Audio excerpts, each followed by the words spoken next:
This person is asking, how has the pandemic affected the need for AI in Industry 4.0?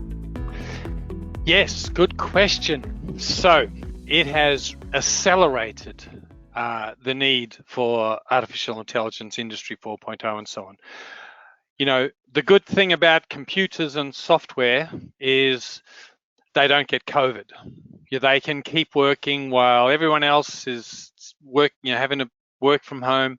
All the condition monitoring tasks and all the reliability issues, as I've discussed them, can continue.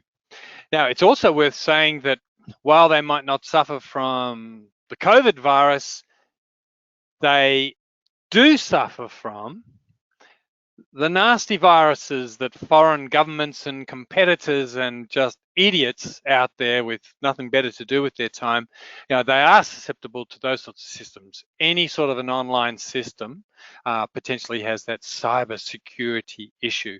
But there's no doubt that when people had to work from home and couldn't come to the plant and all of that, suddenly people were very enthusiastic about getting computer systems to monitor their equipment, to at the least allow a person to work from home and monitor and stay on top of what's happening with the equipment, if it's a continuous operation and so on. So yes, the pandemic has brought all this forward.